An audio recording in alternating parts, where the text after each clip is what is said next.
Good morning मेरे प्यारे बच्चों, आप सभी कैसे हैं। मुझे उम्मीद है आप सभी बहुत अच्छे होंगे। प्यारे बच्चों, आज आप सभी के लिए मैं मैथ्स के 25 इंपॉर्टेंट क्वेश्चन का कलेक्शन लाया हूं। मुझे उम्मीद है आप सभी मेरे साथ जुड़कर आज 25 प्रश्नों का अभ्यास करेंगे। मेरे साथ आप बनाते चलिए। क्वेश्चन को खुद से पहले पढ़िएगा, समझिएगा और खुद से बेस्ट प्रयास करिएगा बनाने का, और जब ना बने तब सॉल्यूशन को देखिएगा, इससे आपको ज़्यादा फायदा मिलेगा। चलिए, पहला क्वेश्चन आप सभी के स्क्रीन पर नजर आ रहा है बच्चों, इसको बनाने की कोशिश करिए। किसी लंब वृत्तीय बेलन का वक्र पृष्ठीय क्षेत्रफल 4400 सेंटीमीटर स्क्वायर है और उसके आधार की परिधि 110 सेंटीमीटर है। बेलन का आयतन क्या होगा बच्चों, ये आपसे पूछ रहा है। तो देखो बच्चों, बेलन का वक्र पृष्ठीय क्षेत्रफल दिया हुआ है कितना, 4400 सेंटीमीटर स्क्वायर। आप जानते हैं बच्चों कि बेलन का वक्र पृष्ठ क्षेत्रफल होता है 2 पाई आर एच। क्या होता है बच्चों, 2 पाई आर एच। और उसके आधार की परिधि भी दिया हुआ है, आधार की परिधि दिया हुआ है 110 सेंटीमीटर। बेलन का आधार जो होता है बच्चों वो वृत्ताकार होता है। कैसा होता है, वृत्ताकार। आप जानते हैं बेलन का रूप कैसा होता है, तो बेलन ऐसा होता है बच्चों, है ना। आधार और इसकी ऊपर का जो सतह होता है वो दोनों कैसा होता है, वृत्ताकार होता है, राइट। तो बेलन का वक्र पृष्ठ क्षेत्रफल 2 पाई आर एच और इसका वैल्यू कितना दे रखा है बच्चों, इसका वैल्यू दिया हुआ है 4400 और उसके आधार की परिधि दिया हुआ है 110। आधार की परिधि यानी 2 पाई आर। आधार वृत्ताकार होता है और आप जानते हैं कि वृत्त की परिधि होता है 2 पाई आर। ओके बच्चों, और वृत्त की परिधि कितना दे रखा है, तो आप कहोगे दिया हुआ है 110। ओके बच्चों, आपसे पूछा है बेलन का आयतन बताइए। तो बेलन का आयतन जो होता है बच्चों वो होता है पाई आर स्क्वायर एच। बेलन का आयतन यानी वॉल्यूम जो होता है वो पाई आर स्क्वायर एच होता है। आपको आयतन निकालने के लिए आपको रेडियस चाहिए और क्या चाहिए, ऊंचाई चाहिए। रेडियस चाहिए और क्या चाहिए, ऊंचाई चाहिए। ये दोनों आपको निकालना पड़ेगा, है ना। तो आइए हम लोग रेडियस और ऊंचाई पता करते हैं। तो देखो बच्चों, हमारे पास ये दो इक्वेशन है। हम लोग क्या करते हैं पहला समीकरण में दूसरा समीकरण से भाग लगा देते हैं। तो जैसे ही भाग लगाएंगे तो लेफ्ट साइड भी भाग लगेगा और राइट साइड भी भाग लगेगा। 2 पाई आर से 2 पाई आर कैंसिल हो जाएगा और बच्चों 0 से 0 कैंसिल हो जाएगा। 11 चौके 44 यानी 40 बार में कट गया। एच का मान बड़ा ही आसानी से निकल गया, कितना, 40 सेंटीमीटर। कोई प्रॉब्लम बच्चों, नो प्रॉब्लम। एच निकल गया तो अब हमें क्या पता करना है, रेडियस।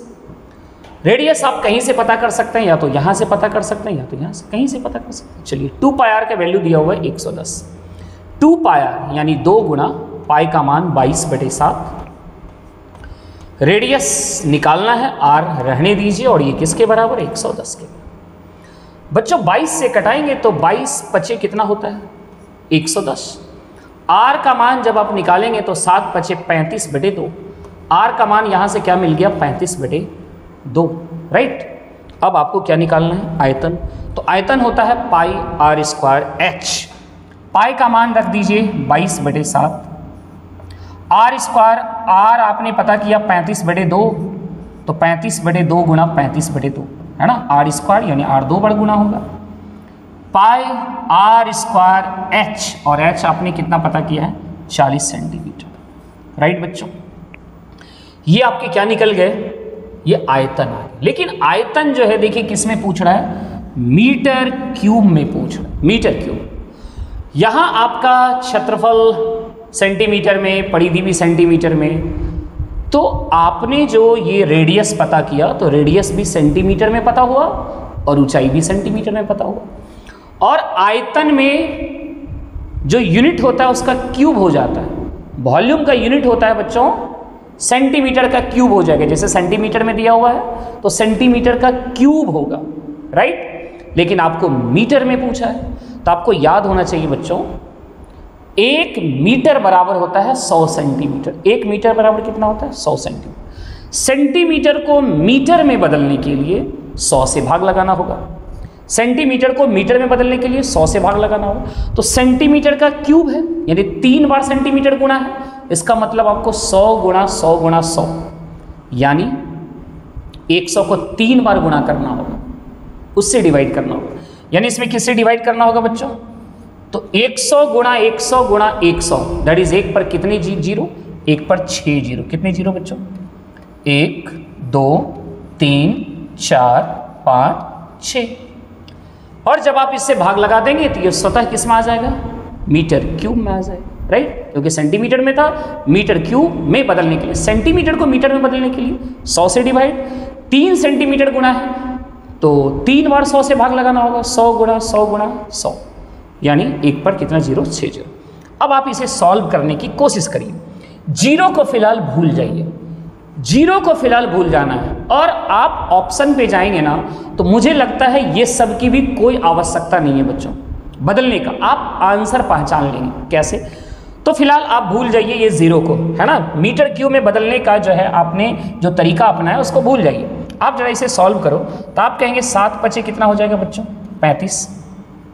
2 दूनी 4, 4 दही कितना हो जाएगा? 40 हो जाएगा, राइट बच्चों? अब आ जाओ 22 पचे कितना होगा? 22 गुणा 5 हो जाएगा 110 होना चाहिए, ठीक है बच्चों? और मैं थोड़ा आसानी से गुणा करूं तो 22 पचे 110 हो रहा है। चलो कोई बात। 22 पचे कितना हो गया बच्चों? 110। 22 पचे 110 और इसके साथ हमें क्या मल्टीप्लाई करना है? 35 को मल्टीप्लाई करना है, ठीक है? तो करके देखिए तो 11 पचे 55 बाकी 3, 11 तिया 33 और 33 5 कितना हो गया? 38। 385। बच्चों आप यहां से ही पकड़ो, ऑप्शन नजर आ रहा होगा। अब इसके साथ क्या होगा? ये 10 है, 0 ही तो आएगा।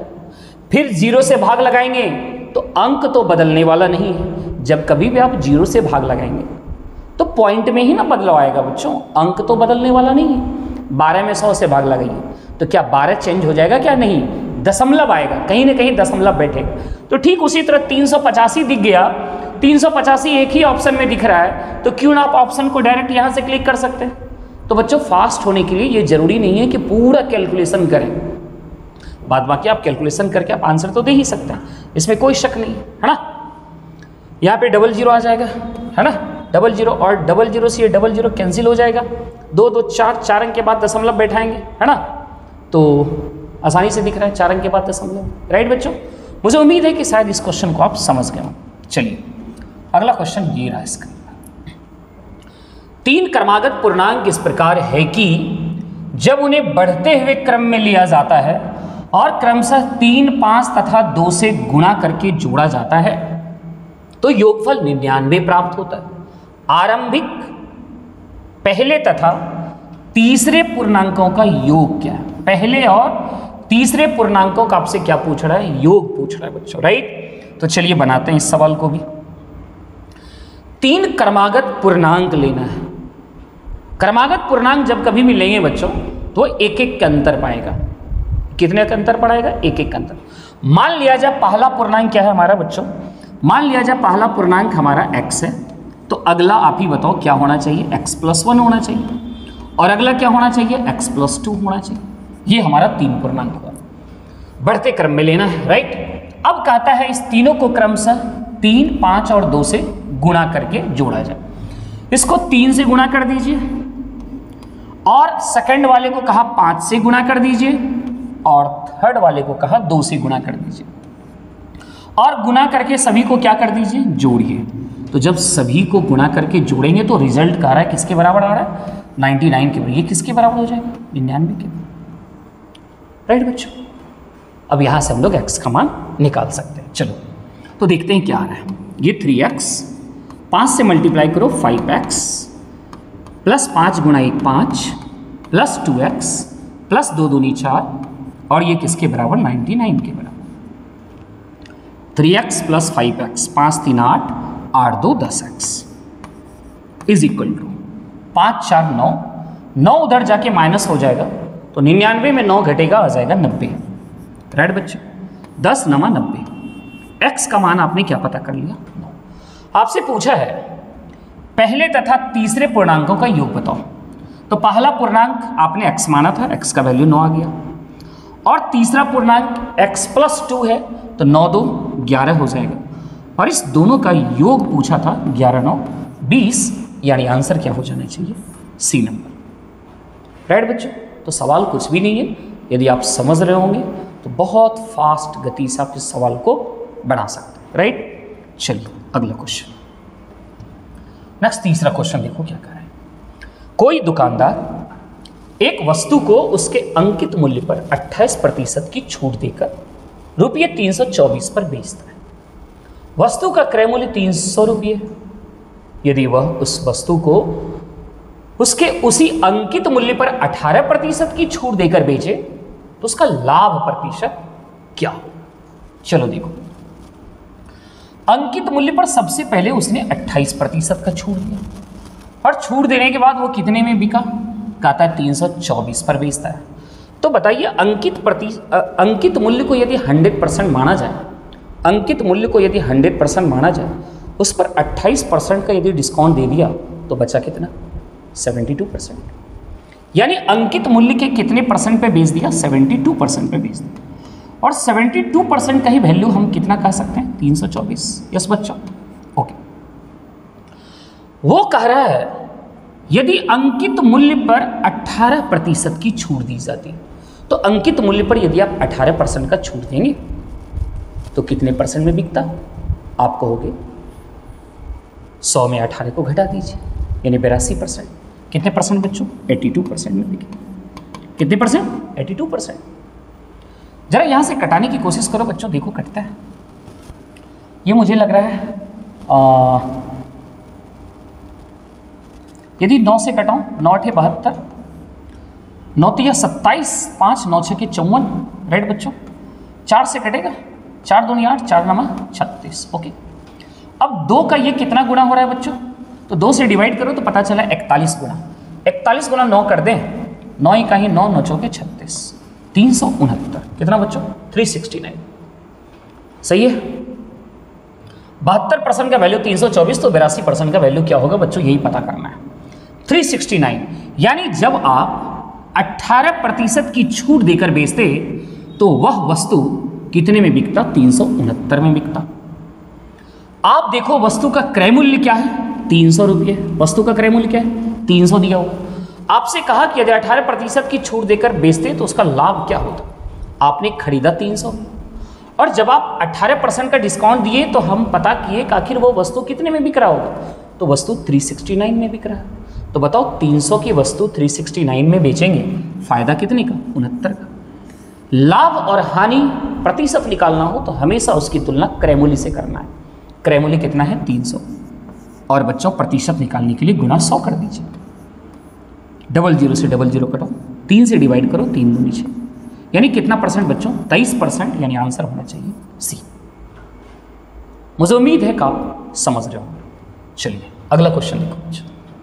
नेक्स्ट सभी के सभी बच्चों एग्जाम के, लेटेस्ट एग्जाम के पूछे हुए क्वेश्चन, सभी के सभी।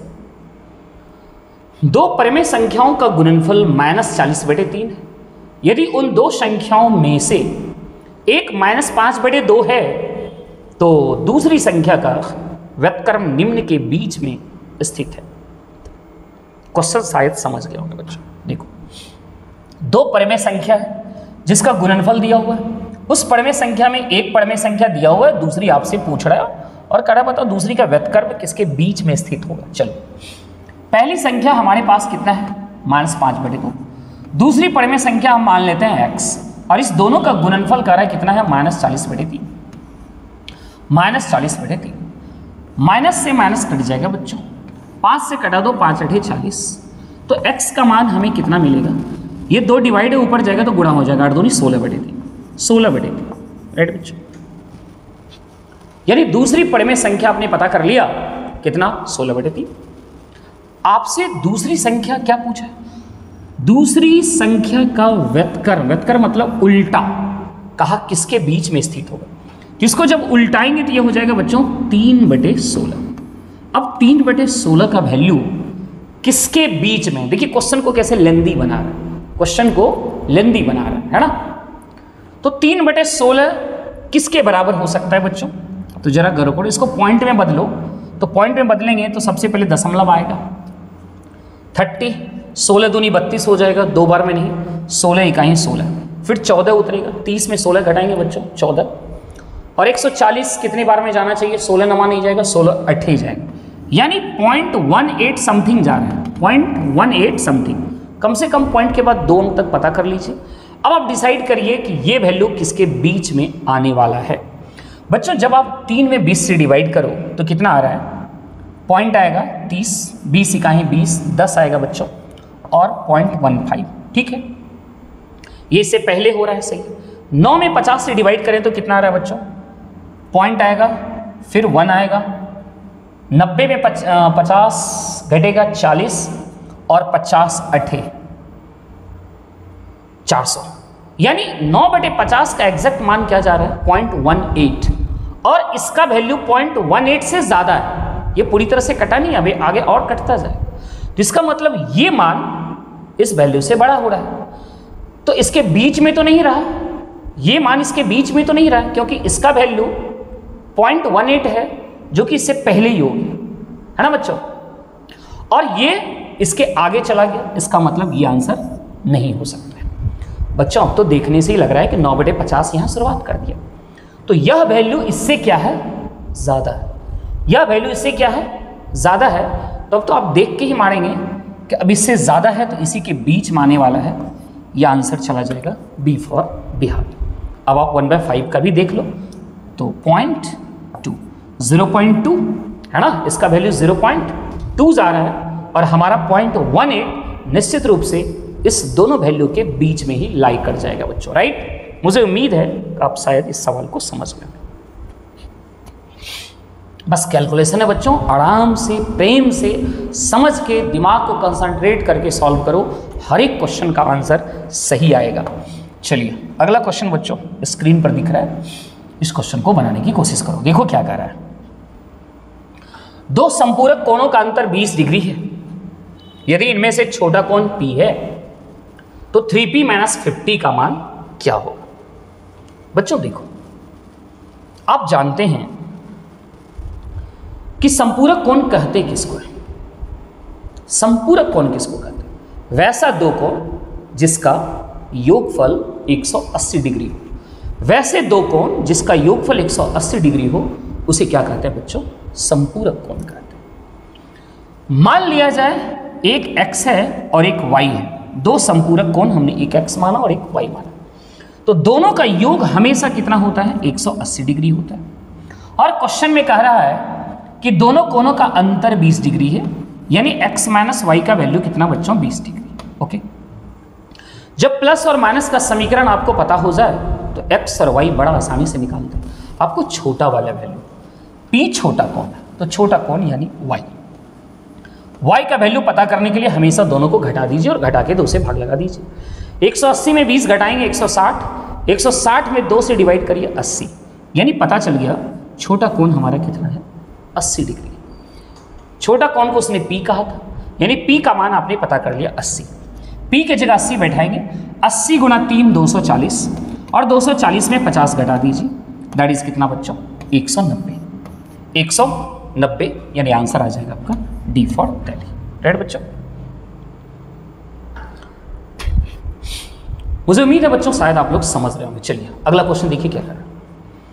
किसी समांतर चतुर्भुज ABCD का विकर्ण BD इस प्रकार है कि कोण CBD बराबर 12x, कोण ABD बराबर 7y, कोण ADB बराबर 60 डिग्री और कोण CDB बराबर 28 डिग्री है, तब 2x + 3y का मान क्या होना चाहिए। आ जाओ बच्चों, देखो समांतर चतुर्भुज पहले सीखो, समांतर चतुर्भुज का फिगर बनाओ। समांतर चतुर्भुज का फिगर जो होता है बच्चों कुछ ऐसा होता है, देखो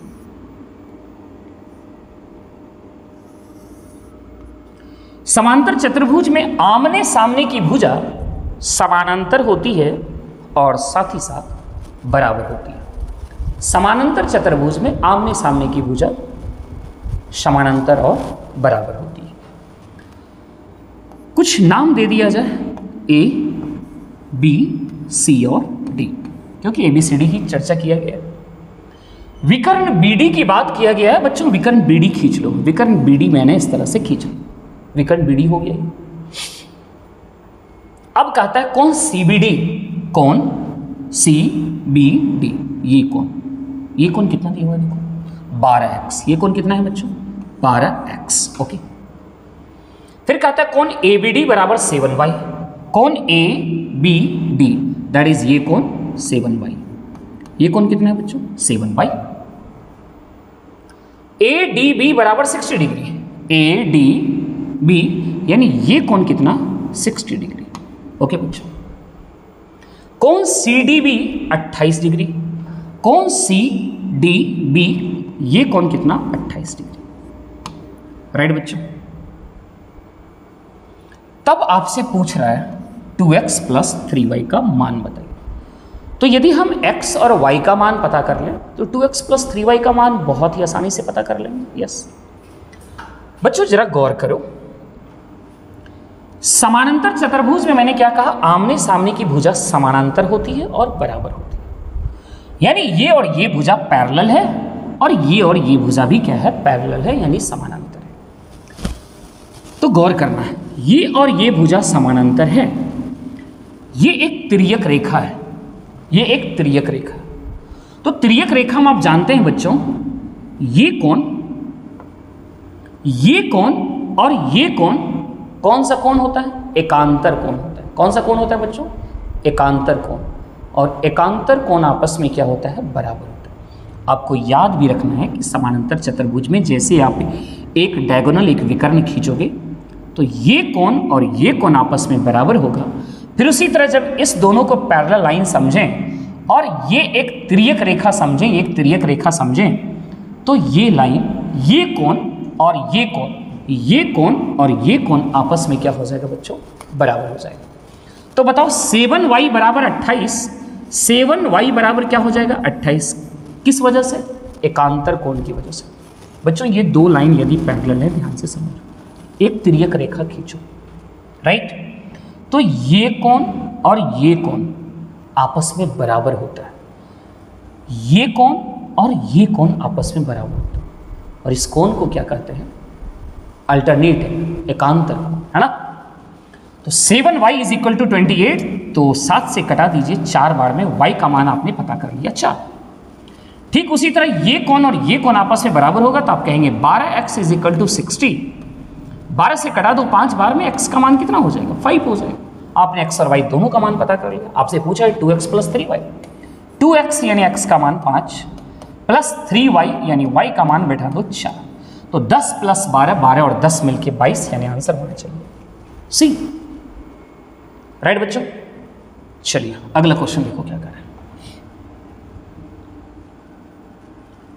इस सवाल में P Q X plus P square into X minus Y minus P into Y plus Z minus Z के गुणनखंडों में से एक गुणनखंड कौन सा है, यानी इसका एक फैक्टर बताना है। तो फैक्टर बताने से पहले जो हमें अलजेब्राइक एक्सप्रेशन दिया हुआ है उसको फैक्टर करना पड़ेगा, दो पार्ट में तोड़ना होगा। तो कैसे तोड़ते हैं आइए समझिए। हमारे पास दिया हुआ है पी क्यू एक्स प्लस, बच्चों पी स्क्वायर से जब मल्टीप्लाई करेंगे तो ये हो जाएगा P square X minus P square Y minus P Y, गुणा कर रहे हैं बच्चों, माइनस पी वाई और माइनस गुना plus minus minus P Z और ये माइनस जेड, राइट बच्चों। जरा आप गौर करो ऑप्शन को, तो कुछ मिलता हुआ दिख रहा है। देखो पी स्क्वायर एक्स सब में है, मुझे यहां भी दिखाई पड़ा पी स्क्वायर एक्स, थोड़ा सा ब्रेन ऐसे ही लगाया करो, पी स्क्वायर एक्स नजर आया। फिर इसके बाद देखो पी वाई सब में है, बस फर्क है प्लस माइनस का। देखो सब में एक जैसा एक्सप्रेशन, बस कहीं प्लस तो कहीं माइनस, कहीं प्लस तो कहीं माइनस।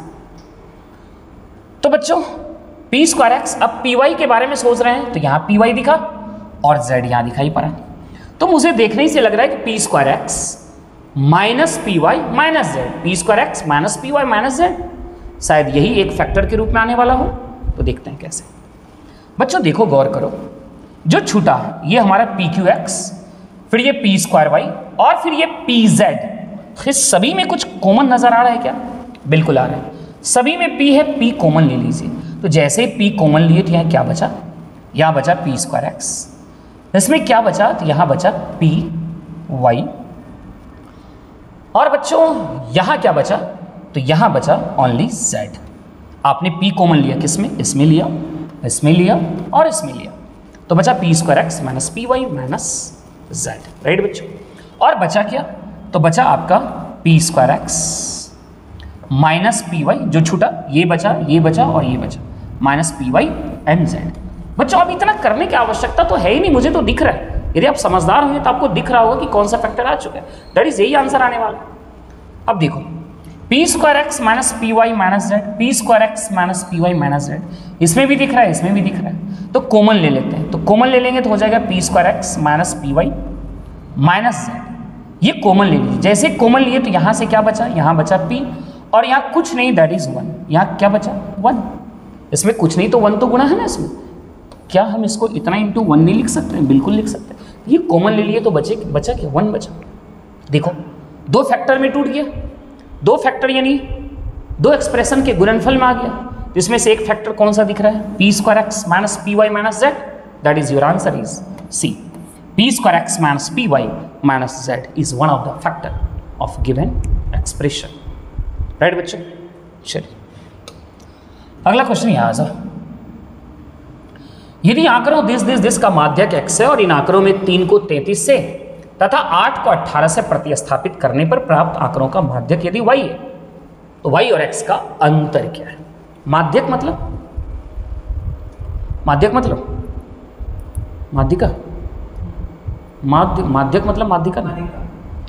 माध्यिका मतलब बीच वाला, माध्यिका मतलब बीच वाला। तो सबसे पहले तो बच्चों अरेंज करना होता है ना, अरेंज करते हैं। तो दिए गए आंकड़ा, दिया गया डाटा को पहले बच्चों अरेंज करो, और अरेंज कैसे करना है आपको, आरोही क्रम यानी बढ़ते हुए क्रम में, पहले छोटा फिर उससे बड़ा फिर उससे बड़ा, इस तरीके से अरेंज करो। तो सबसे छोटा आपको क्या नजर आ रहा है, सबसे छोटा नजर आ रहा है 3, ओके बच्चों। उसके बाद देखो तो क्या नजर आ रहा है 3 के बाद मुझे नजर आया 7 के बाद देखो तो बच्चों क्या नजर आ रहा है, 7 के बाद 8 के बाद 9 10 11, 8 के बाद दिख रहा है 15 के बाद दिख रहा है 17 के बाद दिख रहा है 21, ओके, और 21 के बाद दिख रहा है 23 नहीं, और 23 के बाद क्या दिख रहा है 24 के बाद क्या दिख रहा है सीधा 29, और 29 के बाद क्या दिख रहा है 30। कितने नंबर हुए जरा मिलो, 1 2 3 4 5 6 7 8 9 10, राइट। 1 2 3 4 5 6 7 8 9 10। इसमें बीच वाला कौन सा होगा, कितने नंबर है 10 नंबर है, तो 10 नंबर में तो 2 मिडिल टर्म आएगा, जब भी इवेन होगा तो 2 मिडिल टर्म होगा। 10 की बात करें तो 4 इधर से लीजिए और 4 इधर से गायब करिए, नहीं बच्चों, तो बचा ये 2। जब 2 टर्म बचे तो दोनों को जोड़ के 2 से भाग, इसके बीच वाला टर्म हमें चाहिए, माध्यक मतलब बीच वाला। तो लास्ट में यहाँ पे 2 टर्म बच रहा है, तो इस दोनों को जोड़ के क्या करना होगा, हमें 2 से डिवाइड करना होगा, तो ये हमारा माध्यक कहलाएगा। तो 17 और 21 को जोड़ेंगे तो बच्चों कितना हो जाएगा 38/2, दैट इज व्हाट 19, कितना 19। तो दिए गए आंकड़ों का जब आपने माध्यक पता किया तो वो आ गया 19, और 19 को उसने क्या कहा है x, 19 को उसने क्या कहा x, यानी x का मान आपने क्या पता कर लिया 19, राइट। अब वो कहता है कि यदि इस आंकड़े में, दिए गए आंकड़े में कुछ चेंज किया जाए, क्या चेंज किया जाए, तो कहा 3 को 33 बना दीजिए और 8 को 18 बना दीजिए, 3 को 33 बना दीजिए और 8 को क्या बना दीजिए 18, नहीं तो इस तरीके से आप तो थोड़ा जब अरेंज करेंगे तो फिर कहीं चेंज होगा, तो जरा आइए। तो सबसे पहले शुरुआत क्या हो जाएगा, इसका शुरुआत हो जाएगा 7 के बाद 8 के बाद बच्चों 15 के बाद हो जाएगा हमारा कितना 17 के बाद क्या हो जाएगा 18, और 18 के बाद क्या हो जाएगा 21, फिर 23, है ना, चलो इधर लिखते जाते हैं 23 के बाद फिर 24 के बाद 29 के बाद 30, और 30 के बाद बच्चों क्या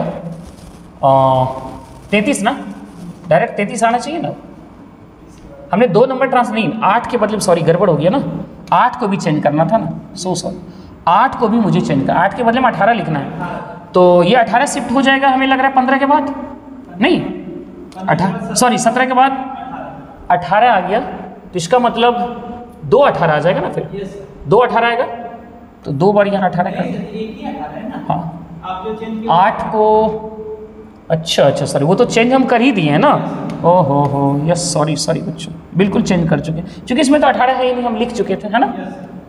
तो ये हमारा 18 बच्चों सही है, देख लीजिए देखो 1 2 3 4 5 6 7 8 9 10 10 नंबर है, जिसमें कि हमने 3 और 8 दोनों को गायब कर दिया और 3 के बदले में देखो 33 लिख लिए और 8 के बदले में 18, राइट। ये चेंज करने के बाद फिर से हमने अरेंज किया, तो अरेंज करने के बाद ये डाटा तैयार हुआ।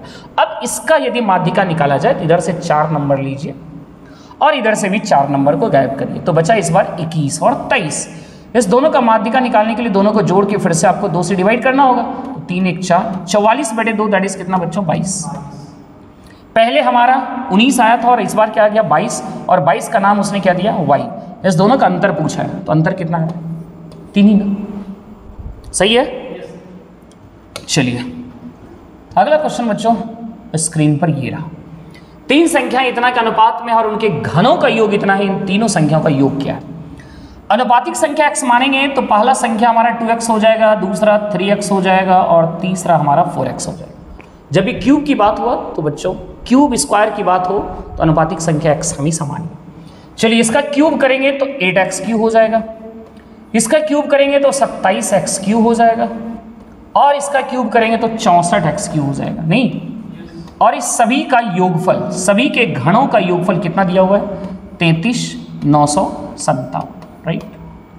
जोड़िए तो कितना आ रहा है बच्चों 27 8 35, 35 और 64 मिलके बच्चों कितना 99x, 99x cube is equal to 33957, right.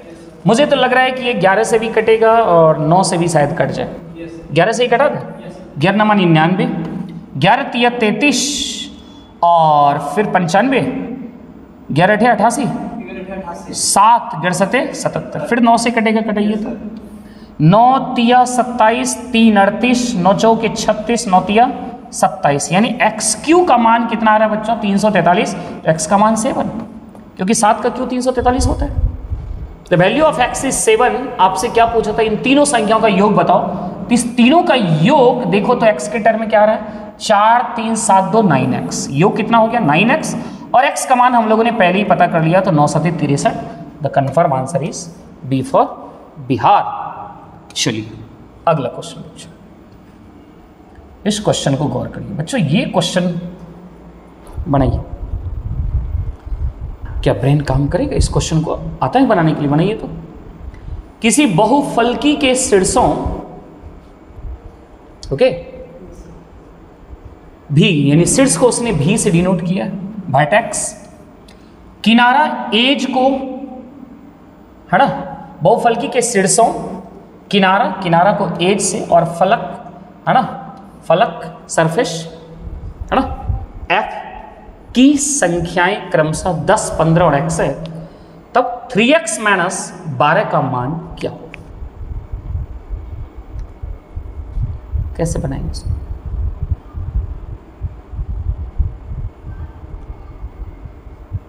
कोई भी यदि बहुफलकी मतलब कोई बहुत ज़्यादा फलक वाला एक फिगर है, एक आकृति है और उसमें हमें शीर्ष दिया हुआ है, किनारा दिया हुआ है, फलक की संख्या हमें पता ही नहीं है और फलक की संख्या x कर दिया और उस यानी फलक की संख्या ही पता करना है, सिंपल सी बात है। इस क्वेश्चन का मोस्ट इंपॉर्टेंट चीज़ फलक यानी सरफेस कितने हो, कैसे पता किया जाए, क्या करें। देखिए एक चीज़ है इसमें, एक चीज़ आप जब गौर करेंगे ना तो आपको इस बात की मतलब जानकारी होगी। जैसे आप एक डाइस के बारे में सोचिए, डाइस, जैसे मैं एक डाइस बनाने की कोशिश करता हूँ एज पर एग्जाम्पल, जैसे आप देखिएगा थोड़ा सा गौर करिए, मे भी शायद दिखाई पड़ जाए।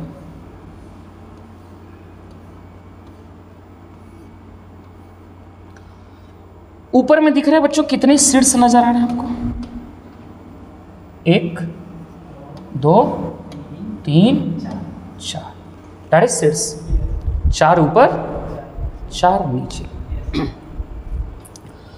यदि आपको ऊपरी सतह का शीर्ष पता चल रहा है, ऊपरी सतह का, ऊपरी सतह में कितने शीर्ष नजर आ रहे हैं 4, तो 4 का दोगुना, पेन दिख रहा है बच्चों वहां से देखिएगा तो नहीं दिख रहा है कलर, अच्छा पेन इसमें कौन सा नज़र आएगा, वही सेलेक्ट कर लेते हैं, कोई बात नहीं। 4 गुणा 2, देखिएगा 4 गुणा 2 जो है टोटल सीड्स नजर आएगा। 4 ऊपर 4 नीचे, 6 ऊपर 6 नीचे, 7 ऊपर तो 7 नीचे भी जाएगा। तो 4 गुणा 2 हमारा क्या हो गया, टोटल सीड्स। ये टोटल क्या हो गया, सीड्स हो गया। थोड़ा एकदम समझिए बात, टोटल सीड्स हो गया, ठीक है। अब आगे आइए, अब इसमें हम इसी से पता करें कि किनारा कितना होगा। किनारा कितना होगा, तो किनारा का संख्या सीड से हमेशा ज़्यादा होगा, हमेशा ज़्यादा। कितना ज़्यादा होगा, तो बस उसमें एक बार और सीड्स की संख्या ऐड हो जाएगा, मतलब 4 4 4, यानी 4 तिया 12, 4 तिया 12, ये 8 सीड्स हुआ हमारा, और हमारा 12 कितना हो गया, किनारा, एज 12 किनारा मिला, ठीक है। इस फिगर की बात कर। अब सरफेस कितने होंगे, सरफेस की संख्या, तो सरफेस की संख्या जितना ऊपर में आपका सीड्स है उससे 2 ज़्यादा, हमेशा उससे हमेशा कितना ज़्यादा, 2 ज़्यादा, ऑलवेज 2 ज़्यादा। दैट इज 4 + 2 करेंगे 6 हमारा क्या हो जाएगा, सरफेस यानी सतह, ये क्या हो जाएगा, सतह, ठीक है। अब आप देखिए, गौर करिए, और ये सब में लागू होगा। यदि ऊपर सीड्स की संख्या x है, सीड्स की संख्या x है, तो उसका दोगुना क्या होगा, सीड्स। ऊपर यदि 5 सीड्स है तो 5 दूनी टोटल 10 सीड्स होंगे। और बताइए तो किनारा कितना होगा, तो x गुना 3 किनारा हो जाएगा, राइट। और x + 2 क्या होगा, सतह होगा, राइट। तो आप बताइए, गुणा 2 गुणा 3, सीड्स और सतह में, एक में गुणा 2, एक में गुणा 3, 2 और 3 बचना चाहिए, क्योंकि 2 और 3 तो फॉर्मूला में ही है। तो इससे 2 निकालेंगे तो क्या बचेगा, 5, और इससे 3 निकालेंगे तो 5। इसका मतलब समझ में आ गया कि उसमें 5 सीड्स है, ऊपर में कितने सीड्स हैं, 5, और सीड्स से 2 ज़्यादा हमेशा सतह होता है, तो 5 2 7 सतह होगा, यानी सतह की संख्या 7 हो गया। तो 7 या 21, 21 में 12 घटाएंगे तो आंसर आ जाएगा।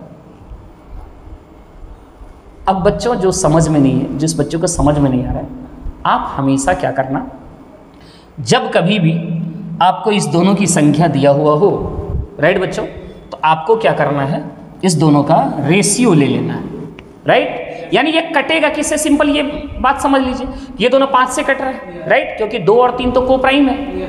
तो जिससे कटेगा समझ लीजिए कि ऊपर में उतना ही सीड्स है, और सीड्स से 2 ज़्यादा हमेशा फलक की संख्या हो। तो यहाँ पता चल गया कि 5 से कट रहा है बच्चों। इस फॉर्मूला पे मैंने बैठाने की कोशिश किया, तो 5 + 2 हमेशा सतह होगा, सतह की संख्या आपने पता कर लिया, दैट इज व्हाट, 7।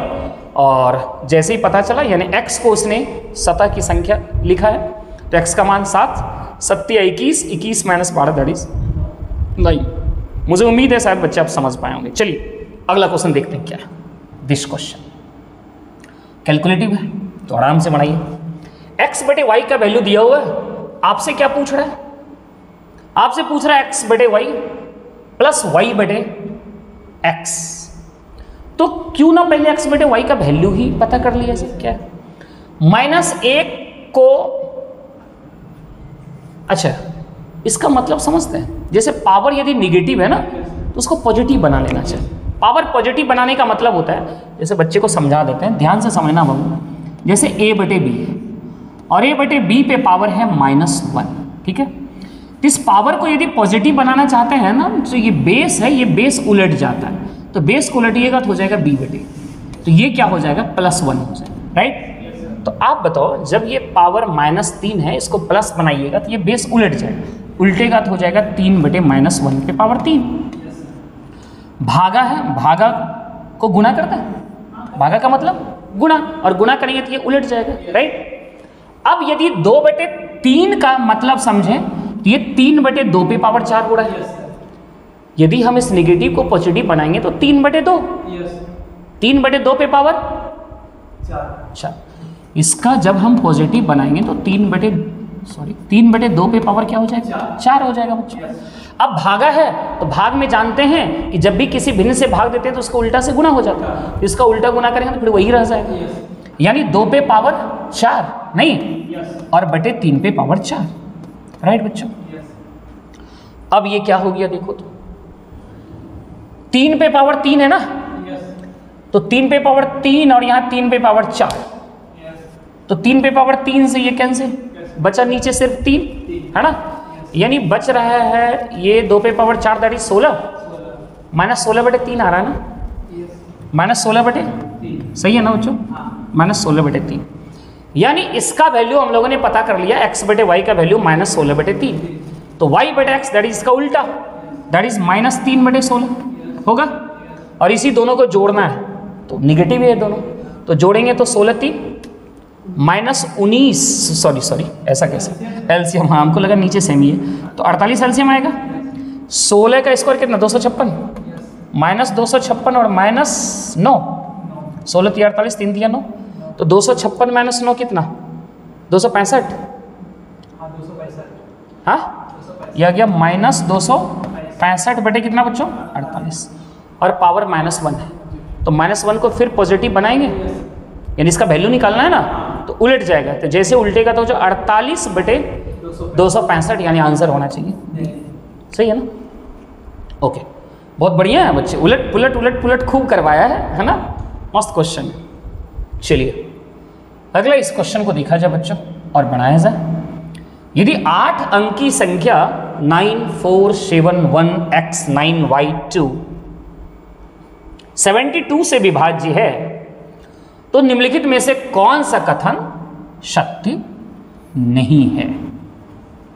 सत्य नहीं है इसका मतलब 3 होगा सही और 1 होगा गलत, तो x और y का 3 संभावनाएं होंगी और एक जो इसमें से गलत होगा तो गलत को पकड़ना है। तो यहां पे जो नंबर लिखा है बच्चों वो क्या क्या लिखा है गौर करो, 9 4 7 1 x9y2, और कहा ये नंबर किससे डिवाइड होना चाहिए? ये नंबर कहा 72 से डिवाइड होना चाहिए। 72 को 2 फैक्टर में करिए और ये दोनों फैक्टर ऐसा होना चाहिए जो को प्राइम होना चाहिए। को प्राइम का मतलब हुआ इस दोनों में कोई भी कॉमन चीज नहीं होना चाहिए, एक के अलावा कोई भी कॉमन नहीं होना चाहिए। तो बच्चों इसे आप तोड़ सकते हैं 9 × 8, मतलब ऊपर वाला नंबर 9 से भी कट जाए और 8 से भी कटे तो निश्चित रूप से वो 72 से डिवाइड हो जाएगा। बेहतर होगा बच्चों 9 का ही नियम चेक किया जाए, पहले 9 का नियम चेक करते हैं और देखते हैं कि 9 से कटने के लिए x और y अपना क्या क्या मान ले सकता है। तो 9 का नियम है बच्चों, यदि कोई 9 मिल रहा है तो उस 9 को पहले ही साफ किया जा सकता है।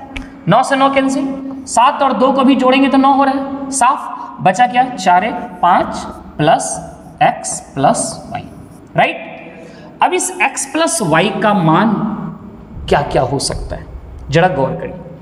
तो ये संख्या को 9 बनाना है, तो 5 में क्या जोड़ेंगे जिससे 9 बन जाएगा? तो आप कहेंगे 5 में 4 जोड़ने से 9 बन जाएगा, राइट। और क्या जोड़ने से, मतलब क्या जोड़ा जाए जिससे 9 से कटे? तो पहली बात तो 4 जोड़ने से जो रिजल्ट है वो 9 से कट रहा है। फिर अब इसमें 9 जोड़ दीजिए तो 9 4 कितना हो जाएगा 13, इसका मतलब 13 भी जोड़ेंगे तो भी वो 9 से कटेगा क्योंकि 13 5 18 और 9 से कटना चाहिए हर हाल में। अब आगे जब चलेंगे तो 13 9 22 होना चाहिए, और 22 का मतलब मैक्सिमम आप अंक 9 ही ले सकते हैं, तो 9 9 भी होगा तो 9 9 18 ही हो रहा है। तो यहां सब संभावनाएं खत्म हो चुकी है, मतलब या तो x प्लस वाई का मान 13 हो सकता है या तो x प्लस वाई का मान 4 हो सकता है, 2 ही संभावना है, इसके अलावा तीसरा अब यहां से संभावनाएं नहीं बनी। अब ऑप्शन पे यदि चलें तो किस दोनों को जोड़ने से 4 हो रहा है, किस दोनों को जोड़ने से 13 हो रहा है, वही संभावनाएं बनी रहेगी। तो देखो तो पहला ऑप्शन 8 5 13 ये संभावनाएं हैं, 9 4 13 ये भी संभावना है, और बच्चों 3 1 4 भी हो सकता है, ये भी संभव। तो आंसर कौन सा चला जाएगा? C number 9 5 14। तो सिर्फ 9 से ही हम लोग पकड़ लिए क्या? और शायद जो वैल्यू रखेंगे तो मुझे लग रहा है वो 8 से भी कटेगा, ऐसा 8 से भी कटना चाहिए, और आप रख के देख लीजिएगा वो 8 से भी डिवाइड हो रहा होगा। तो संभावनाएं होगी ए, बी और डी, बाद बाकी सी की संभावनाएं नहीं। बहुत बढ़िया क्वेश्चन है बच्चों। चलिए अगला क्वेश्चन स्क्रीन पर ये रहा। आ जाओ। किसी समलंब चतुर्भुज की समांतर भुजाएं 11 सेंटीमीटर और 25 सेंटीमीटर है और उनके बीच की दूरी 12 सेंटीमीटर है। इसका क्षेत्रफल उस आयत के क्षेत्रफल के बराबर है जिसकी भुजाएं 3:2 के अनुपात में है। उस आयत का परिमाप क्या है? समलंब चतुर्भुज होता कैसा है बच्चों, ध्यान से सुनो। समलंब की आकृति ऐसा होता है, ठीक है, पढ़ा होगा 9th-10th में। ये समलंब है। समलंब में 2 समानांतर भुजाएं होती हैं और 2 असमांतर भुजाएं, 2 पैरेलल और 2 अनपैरेलल, राइट। 2 पैरेलल होती है और 2 पैरेलल नहीं होती।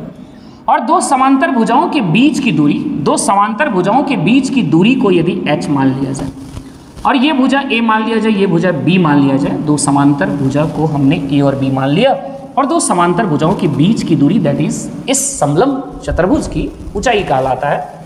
तो इसका क्षेत्रफल का फॉर्मूला होता है 1/2 गुणा समांतर भुजाओं का योग यानी a + b और गुणा ऊंचाई, यही होता है ना। बस फॉर्मूला पे बैठाइए। 1/2 समलंब चतुर्भुज, समलंब चतुर्भुज, समलंब चतुर्भुज का क्षेत्रफल 1/2 गुणा समांतर भुजाओं का योग गुणा ऊंचाई। और समांतर भुजाएं क्या दे रखा है 11 और 25, तो दोनों को जोड़िए बच्चों कितना 36 और ऊंचाई दे रखा है 12। 2 समांतर भुजाओं के बीच की दूरी को ही क्या कहते हैं, ऊंचाई कहते हैं। ऊंचाई 12, ये समलंब चतुर्भुज का क्षेत्रफल हो गया। और ये क्षेत्रफल का है किसके बराबर है, आयत के क्षेत्रफल के बराबर है। किस आयत के क्षेत्रफल के बराबर, तो जिसकी भुजाएं दिया हुआ है 3:2 यानी लंबाई और चौड़ाई का रेशियो दिया हुआ है। तो बताइए यदि लंबाई 3 और चौड़ाई 2, अनुपातिक संख्या x जरूर मान लीजिएगा क्योंकि जैसे ही गुणा की बात हो बच्चों स्क्वायर हो जाता है, इसलिए अनुपातिक संख्या x मान लेना चाहिए। तो लंबाई 3x, चौड़ाई 2x, तो आयत का क्षेत्रफल होता है लंबाई गुणा चौड़ाई, तो 3 दूनी 6x²। आयत का क्षेत्रफल क्या हो गया 6x²। और ये समलंब चतुर्भुज का क्षेत्रफल कहा आयत के क्षेत्रफल के बराबर है, दोनों को बराबर कर दीजिए। 2 से कटाएंगे 6 बार में और 6 से 6 कट गया, x² बराबर 36, तो x का मान कितना बच्चों 6। x का वैल्यू पता चल गया 6। आपसे पूछा है उस आयत का परिमाप बताओ, तो आप जानते हैं आयत का परिमाप क्या होता है 2l + b। आयत का परिमाप क्या होता है 2 × l + b, तो l + b 3 2 5x और 5x × 2 दैट इज 10x और x का मान आप पहले ही पता कर लिए हैं 10 छके 60, यानी आंसर क्या हो जाएगा C नंबर होना चाहिए। चलिए अगला क्वेश्चन की ओर बढ़िए। बच्चे कहीं ढक तो नहीं गया था, पूरा सॉल्यूशन बच्चे लोग को दिख रहा था। हाँ ये है बच्चों सॉल्यूशन, बाद बाकी छापना है, बाद में छाप लेना, तो दिखा दिए। चलिए मिश्रण का ये सवाल, 90 लीटर स्प्रीट और पानी के मिश्रण में 90 लीटर स्प्रीट और पानी के मिश्रण में 20% पानी है। पानी की मात्रा को 50% करने के लिए पानी की कितनी मात्रा मिलानी चाहिए? तो बच्चों पहले से मिश्रण बनाने का तरीका सीखो, एलिगेशन का बेस्ट सवाल। पहले से जो मिश्रण था उसमें पानी कितना प्रतिशत है 20% है, और इसमें कहा कितना पानी मिलाना चाहिए जिससे पानी की मात्रा बढ़ के कितना हो जाए 50%। तो जब आप इसमें मिलाने जा रहे हैं तो मिलाना तो पानी है, तो पानी जो कुछ भी मिलाते हैं वो समझिए शुद्ध मिलाते हैं, एकदम प्योर। तो शुद्ध पानी में पानी का प्रतिशत दैट इज 100%।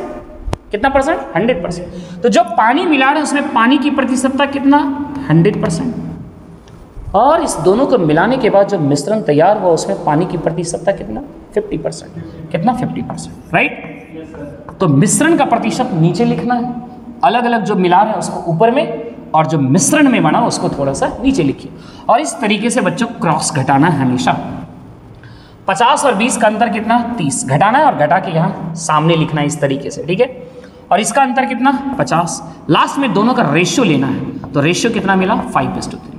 ये रेशियो क्या बताता है, ये रेशियो ये बता रहा है कि मिश्रण के 5 लीटर में शुद्ध पानी आपको कितना मिलाना है 2 लीटर। 5 लीटर के मिश्रण में शुद्ध पानी कितना 3 लीटर, और मिश्रण कितने लीटर का था 90 का।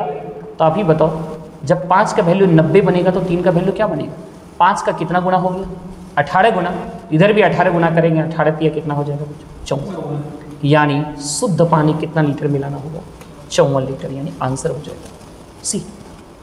ओके चलिए अगला ये रहा क्वेश्चन। इस क्वेश्चन को गौर करिए, क्या करें। एक नाव स्थिर जल में 48 किलोमीटर दूरी 3 घंटे में तय कर सकती है। यदि धारा की गति 4 किलोमीटर प्रति घंटा है तो समान दूरी को प्रति प्रवाह में तय करने में लगने वाले समय में अंतर ज्ञात कीजिए। बच्चों, एक नाव स्थिर जल में 48 किलोमीटर की दूरी 3 घंटे में तय कर दी। तो स्थिर जल में यानी नाव की इंडिविजुअल गति, नाव की गति को यदि x माना जाए तो चाल बराबर होता है बच्चों दूरी बटे समय। यानी नाव की चाल आपने पता कर लिया 16 किलोमीटर प्रति घंटा, राइट। धारा की गति दिया हुआ है 4 किलोमीटर प्रति घंटा। धारा की गति को y मानिएगा तो y का वैल्यू दिया हुआ है 4 किलोमीटर प्रति घंटा। अब ये कहता है समान दूरी को प्रति प्रवाह का मतलब होता है बच्चों विरुद्ध, उल्टा। प्रति प्रवाह मतलब उल्टा, धारा के विरुद्ध तय करने में समय कितना लगेगा। तो धारा के विरुद्ध जब चलेंगे तो बच्चों धारा के विरुद्ध चाल होगा x माइनस वाई। x का वैल्यू 16, y का वैल्यू 4, दोनों को घटाइए तो हो गया 12 किलोमीटर प्रति घंटा। यानी धारा के विरुद्ध उसकी चाल है 12 किलोमीटर प्रति घंटा। सही है ना। आपसे क्या पूछा है, समान दूरी को प्रति प्रवाह में तय करने में लगने वाले समय में अंतर ज्ञात कीजिए। एक नाव स्थिर जल में 48 किलोमीटर की दूरी कितने घंटे में जा रहा था? 3 घंटे में ना। तो 3 घंटा लग रहा था। धारा की गति 4 है, समान दूरी को प्रति प्रवाह में तय करने में लगने वाले समय, कौन समय का अंतर भाई? पहला वाला समय और बाद वाला समय।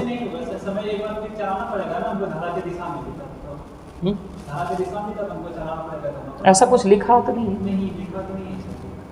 वर्ड से थोड़ा सा कंफ्यूजिंग नहीं लग रहा है। एक नाव स्थिर जल में 48 किलोमीटर की दूरी 3 घंटे में तय कर सकती है। ओके, 3 घंटे में तय की।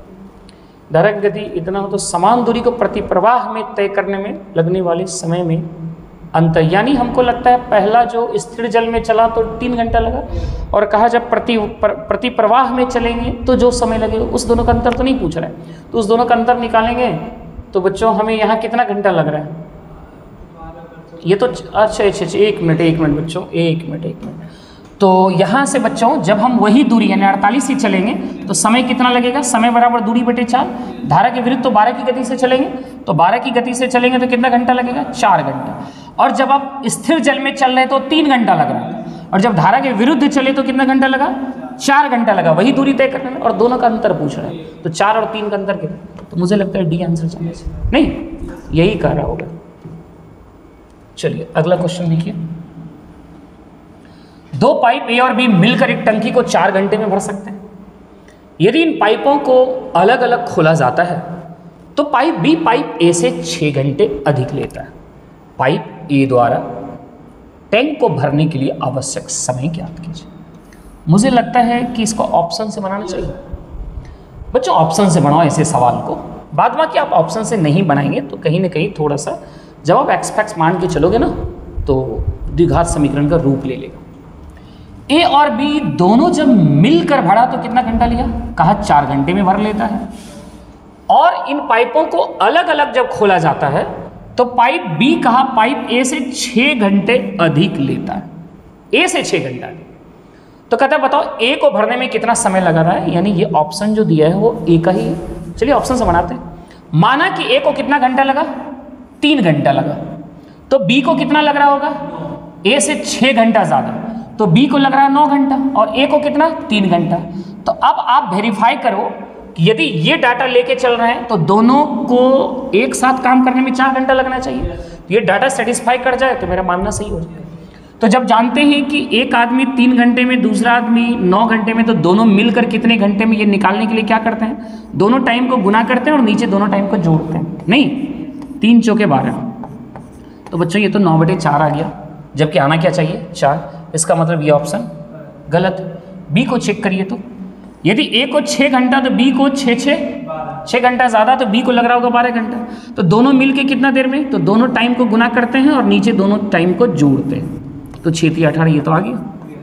यानी ये डाटा देखिए वेरीफाई हो गया, दोनों मिलके 4 घंटा। तो कन्फर्म है कि ए को कितना घंटा लग रहा होगा? ए को लग रहा होगा बच्चों 6। नहीं, चलिए इस क्वेश्चन को बनाइए। 2 समान धनराशियों को क्रमशः 2 वर्ष और 3 वर्ष के लिए 8% प्रति वर्ष की दर से उधार लिया गया था। ब्याज में अंतर 96 रुपये का मिला। उधार ली गई समान धनराशि ज्ञात कीजिए। उधार ली गई समान धनराशि वो क्या था? तो बच्चों देखो, एक को 2 वर्ष के लिए लिया गया और एक को 3 वर्ष के लिए लिया गया।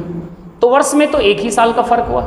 तो 1 साल का फर्क हुआ तो 1 साल में प्रतिशत कितना है? 8। तो कितने प्रतिशत का फर्क हो जाएगा?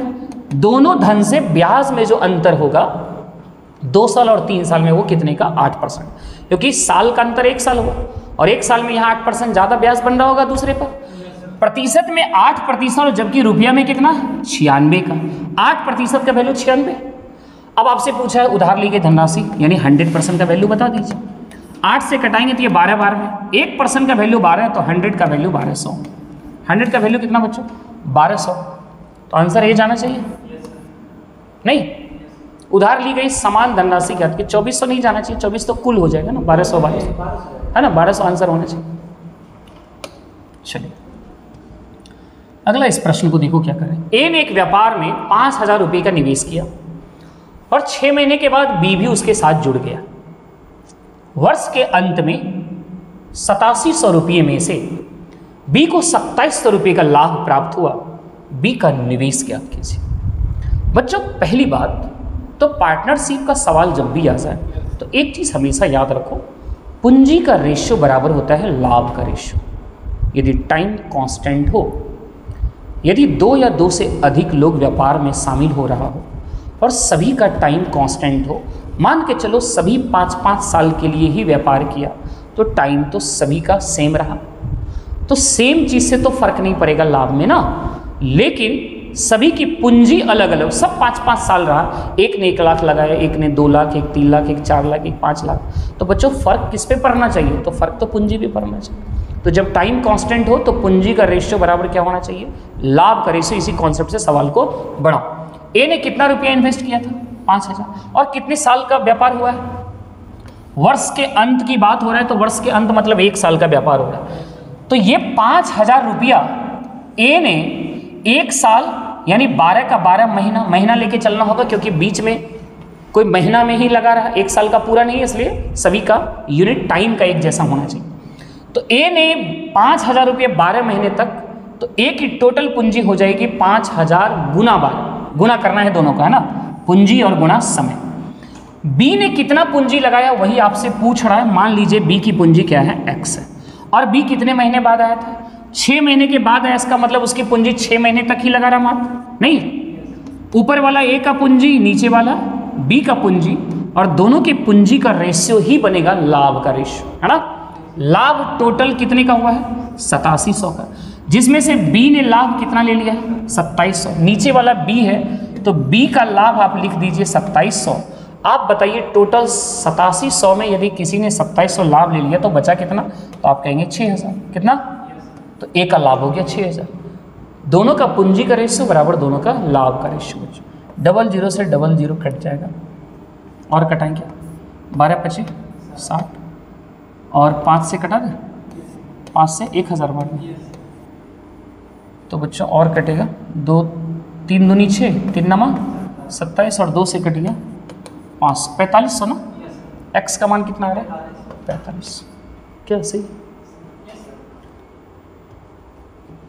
चलिए ये रहा बच्चों सवाल, बढ़ाइए। सुस और कृष की वर्तमान आयु का अनुपात 6:7 है। एक है सुस, एक है कृष। दोनों की वर्तमान आयु का रेशियो है 6:7। 8 वर्ष बाद उनकी आयु का अनुपात हो जाएगा 8:9। बच्चों वर्तमान से 8 वर्ष बाद जाने में दोनों में 8 जुटा होगा। चेक करो क्या रेशियो में समान वृद्धि हो रहा है? आप कहेंगे बिल्कुल हो रहा है। तो कहेंगे रेशियो में 2 बढ़ा जबकि वर्ष में 8 बढ़ा, तो 1 का मान कितना? 4। रेशियो 1 का मान 4।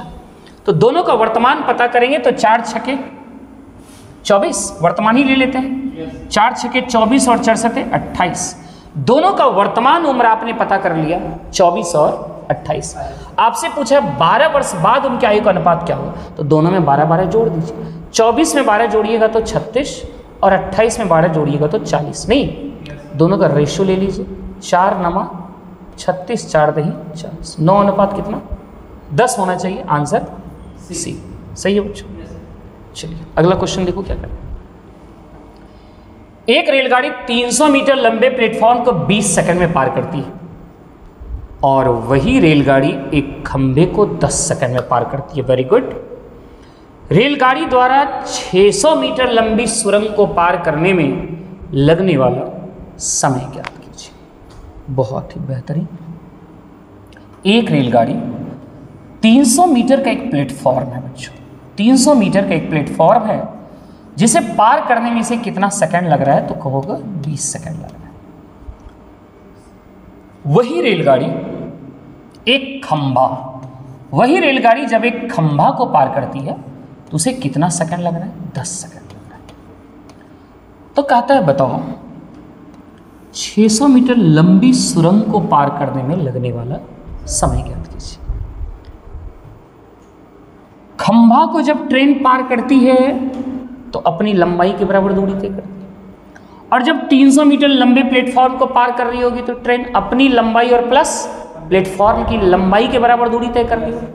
तो इस केस से इस केस में कितना ज़्यादा दूरी तय हो रहा है, तो आप कहेंगे 300 मीटर ज़्यादा दूरी तय, नहीं 300 मीटर। और यही 300 मीटर दूरी जो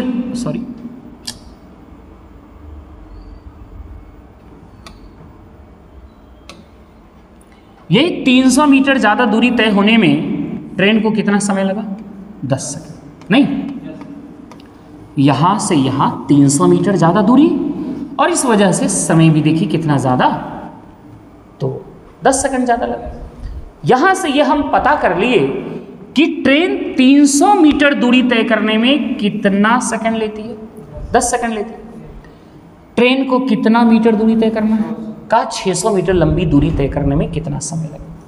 अच्छा, यहां से इस बात की ये भी अब जानकारी हमें मिल गई कि ट्रेन की लंबाई है 300 मीटर, नहीं, क्योंकि देखिए खंभा को पार करने में कितना सेकंड लग रहा है, 10 सेकंड।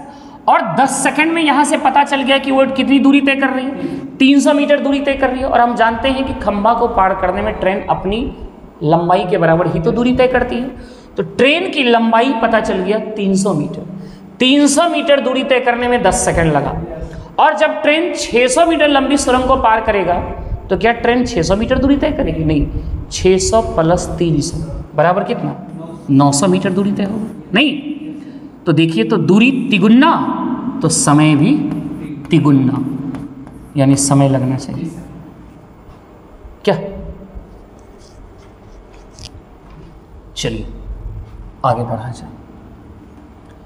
यदि दो आयतों की लंबाई का अनुपात 4:5 है तथा चौड़ाई का अनुपात 1:2 है तो आयतों के क्षेत्रफलों का अनुपात ज्ञात कीजिए। बहुत सुंदर। तो जानते हैं आयत का क्षेत्रफल क्या होता है बच्चों, लंबाई गुणा चौड़ाई। एक की लंबाई 4 और उसकी चौड़ाई ले लीजिए 1, तो 4 गुना 1 बराबर हो जाएगा 4, लंबाई गुना चौड़ाई। दूसरे आयत की लंबाई 5 और दूसरे आयत की चौड़ाई 2, तो 5 दूनी क्या होता है बच्चों, 10। 4:2, गलती से कटाइएगा तो नज़र नहीं आएगा, इसलिए पहले देख लीजिए कि कहीं 4:10 ही है कि। अक्सर हम लोग रेशियो में कटा देते हैं, तो जैसे ही कटाएंगे तो 2 दूनी 4, 2 बचे 2:5, कहीं दिख ही नहीं रहा है। तो जो दिख रहा है उसी को मार दीजिए उत्तर, है ना। 5 संख्याओं का औसत 28 है। यदि पहली 3 संख्याओं का औसत 18 तो शेष संख्याओं का औसत ज्ञात कीजिए। बड़ा ही बेहतरीन। 5 संख्याओं का औसत यदि 28 है तो 5 का कुल योग हो जाएगा 5 गुना 28। औसत को संख्या से गुना करने से योगफल मिलता है, तो 140 हो जाएगा बच्चों। ओके, और इसमें से पहली 3 का औसत है 18, तो 3 संख्याओं का कुल योग होगा 3 गुना 18 यानी 54। अब आप 5 के योग में से 3 का योग घटा दीजिए, नहीं तो शेष संख्या का योग मिल जाएगा। तो 140 में 54 जरा घटाइए, कितना आता है, 10 में 4 गया 6 और 13 में 5 गया 86 ना, नहीं 86। तो जो शेष बचा 5 में से 3 संख्या जब निकल गया तो बचा 2 संख्या। इस 2 संख्या का योग आपने कितना पता कर लिया, 86। और इसी शेष संख्या का औसत पूछा, तो योग में संख्या से डिवाइड कर दीजिए। 5 में से 3 संख्या निकल गया, बचा 2। 86 में 2 से भाग लगाएंगे, आंसर कितना हो जाएगा, 43, 43। आइए इस सवाल को बनाएं। एक परीक्षा में एक छात्र को उत्तीर्ण होने के लिए 36% अंक प्राप्त करने होते हैं। 190 अंक प्राप्त करने वाला एक छात्र 35 अंकों से अनुत्तीर्ण हो जाता है। उस परीक्षा में कुल अंक कितने हैं? बहुत सुंदर। एक लड़का 190 तो लाया लेकिन फिर भी बेचारा फेल हो गया। कितने नंबर से? 35 नंबर। तो जितने नंबर से फेल हुआ उतना नंबर यदि काश उसको आ जाता तो वो पास कर जाता। तो जोड़ दीजिए 5 9 3 12, यानी 225 नंबर में वो लड़का क्या हो जाता? पास हो जाता। प्रतिशत में देखा जाए तो लड़का ने 36% लाया था, लेकिन उत्तीर्ण होने के लिए ही कितना परसेंट चाहिए? 36%। और नंबर में जब पता किए पास होने के लिए उसको कितना नंबर चाहिए? 225। तो उस परीक्षा के 36% का ही वैल्यू 225 है। 36% पास मार्क्स और अंक में पास मार्क्स 225। तो 36% का वैल्यू 225। कुल अंक पूछा है तो कुल अंक अपने आप में कितना परसेंट होता है बच्चों? 100% होता है। तो 100% का वैल्यू बता दीजिए बच्चों। लगता है 9 से कटाएं क्या? 9 चौके 36 और 25 नमा 225 नहीं।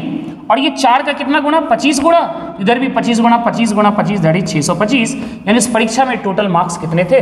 625। यानी आंसर हो जाएगा इन। ओके, चलिए अगला ये क्वेश्चन बाजी क्या कह रहा है बच्चों? अजीत 12 दिन में और भरनी 16 दिन में काम पूरा कर सकते। यदि वो दोनों काम पूरा करने के लिए मिलकर काम करते हैं और 2100 रुपया प्राप्त करता है टोटल, तो उसमें भरनी का हिस्सा नाम देखते हैं कहाँ से चुनता है नाम उसको नहीं मिलता है। मतलब वो नाम भी ऐसा डालता है कि बच्चा को लगे कुछ मैथ का ही कुछ बात पूछ रहा है क्या इतना कन्फ्यूज। अरे नाम रखना है तो कुछ रख दो, है ना। इतना नाम में तुमको वो नाम नहीं मिला हिंदुस्तान में है? तो चलिए कोई बात नहीं, तो नाम तुम लोग भी किसी का भरनी रख देना है।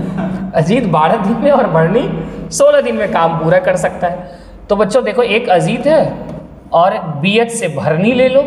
ये 12 दिन और ये 16 दिन, ये टाइम है। आप जानते हैं टाइम का उल्टा क्षमता होता है ना।